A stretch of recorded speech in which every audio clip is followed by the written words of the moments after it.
বাংলাদেশের মধ্যে যে বিপর্যয়টা চলতেছে এর মাঝখানে সেটা ডেফিনেটলি অনেক মানুষ কষ্টে আছে। এটা যেমন একদিকে দুঃখের কথা, আবার একইভাবে এটা আমাদের জন্য খুব ভালো লাগার কথা যে পুরা জাতি যেভাবে ইউনাইটেড হয়েছে মানুষের পাশে দাঁড়ানোর জন্য, সেটা অ্যাকচুয়ালি আমার মনে হয় যে কষ্টের যা পরিমাণ তার চেয়ে মানে আনন্দটা বা আমাদের পরিতৃপ্তির জায়গাটা ওটাকে আরও ছাপায় গেছে। আলহামদুলিল্লাহ, আল্লাহ তাআলার শুকরিয়া। বিশেষ করে বাংলাদেশে রিসেন্ট যে পট পরিবর্তন হয়েছে, এই সময় আমাদের একতাবদ্ধ হওয়াটা এটা খুব জরুরি বিষয়। এবং আল্লাহ তাআলা এটাও একটা উসিলা, যে কোনো ওই যে কষ্টের সাথে স্বস্তি আছে যেরকম বলে, যে কোনো বিপর্যয়ের ভিতরে এই অপরচুনিটি থাকে। সেদিক থেকে চিন্তা করলে যে আল্লাহ তাআলা এটাও একটা উসিলা বানায় দিচ্ছেন।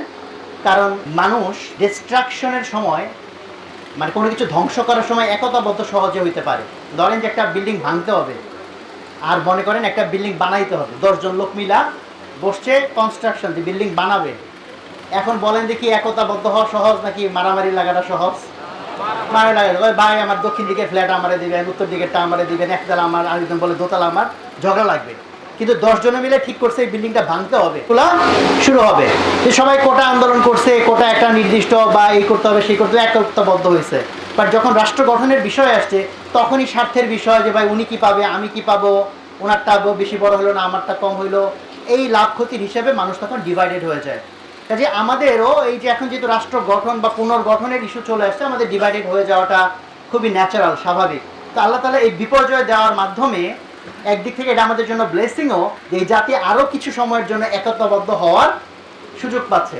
এবং একতাবদ্ধ হওয়ার এই সুযোগটা টানা বেশ কিছুদিন কন্টিনিউ করলে মানুষের একটা অভ্যাসের মতো হয়ে যায় না? তো এই জন্য আল্লাহ তাআলা চাইতেছে আমাদের অভ্যাস হোক একতাবদ্ধ হওয়ার। তো সেদিক থেকে এটা একটা পজিটিভ সাইন, আলহামদুলিল্লাহ। এবং আরেকটা যেটা খুব পজিটিভ সাইন, যে মানুষের পাশে মানুষ দাঁড়াচ্ছে, সবাই দাঁড়াচ্ছে। তার মধ্যে বাংলাদেশে আমরা জানি যে এই যে সংখ্যালঘু বলা হয়, প্রকৃত সংখ্যালঘু কিন্তু আমরা যারা দাড়ি টুপিওয়ালা তারা। তো এইটা নিয়ে আসলে কোনো সন্দেহের কিছু নাই যে আয়না ঘর থেকে কয়জন অন্য সংখ্যালঘু বের হয়েছে আর কয়জন আমরা সংখ্যালঘু বের হয়েছে।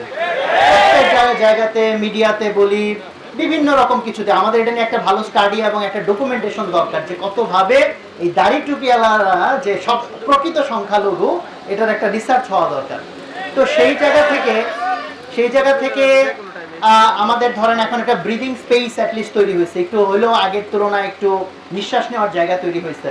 এবং সেই জায়গা থেকে দেখেন যে ছোটোখাটো বিভিন্ন জনের বিভিন্ন অনুদান, বিভিন্ন কর্মকাণ্ড, এগুলো কিছু কিছু মিডিয়াতে অনেক হাইলাইটেড হয়, যেখানে আসসুন্নাহ আলহামদুলিল্লাহ যত বড় কাজের আঞ্জাম আল্লাহ তাআলা আসসুন্নাহকে দিয়ে করাচ্ছেন, যে খেদমত বাংলাদেশে বলেন যে এর সাথে কম্পারেবল কাছে ধারে আছে কেউ?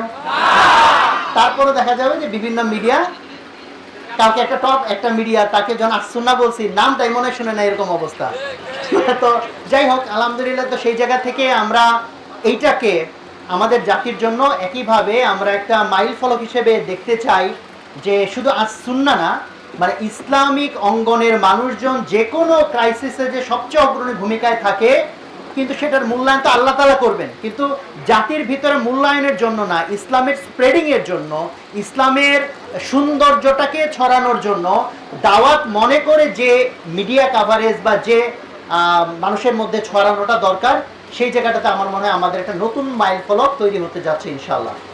এবং সেই মাইল ফলকে আমরা সবাই এখানে, আপনারা যারা কাজ করতেছেন, যারা অনুদান পাঠাইছেন, যারা ইভেন অ্যাটলিস্ট দোয়া করতেছেন, তারা সবাইকে আল্লাহ তাআলা জাযা খায়ের দান করেন। আর আমরা যারা কাজ করতেছি সেক্ষেত্রে দেখেন, খেয়াল করেন বিষয়টা, মানুষ যখন তার উদ্দেশ্যটাকে বড় করে তখন তার কাজ করার অনুপ্রেরণাটাও বেড়ে যায়।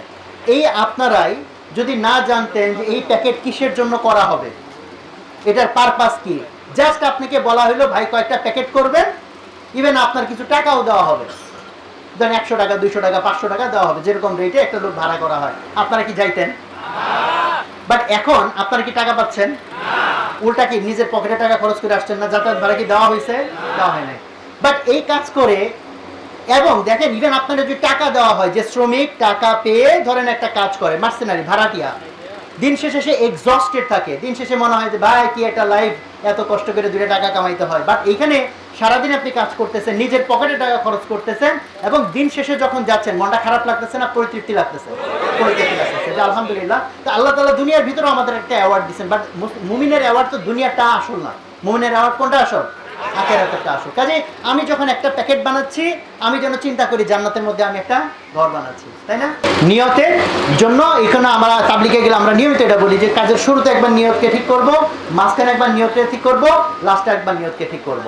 সো নিয়তের সাথে স্যাক্রিফাইস, এখানে কম্পিটিশন হওয়া উচিত কার চেয়ে কে বেশি স্যাক্রিফাইস করলো, নাকি এইটা যে ভাই হে তো কাজ করে না আমি কেন কাজ করব। আমরা তো ভাড়াটি হিসেবে আসি নাই, আমি আল্লাহ তাআলা খুশির জন্য আসছি। তাহলে আমার কম্পিটিশন হবে যে আল্লাহ তাআলা তাকওয়ার বিষয়ে কম্পিটিশন করতে বলছেন। ফলে আমার কম্পিটিশন হবে যে আরেক ভাই যদি যতটুকু শ্রম দিয়ে থাকে, যতটুকু কষ্ট মুজাহিদা করে থাকে, আমি তার চেয়ে ইনশাআল্লাহ বেশি করব। ঠিক আছে না ভাই?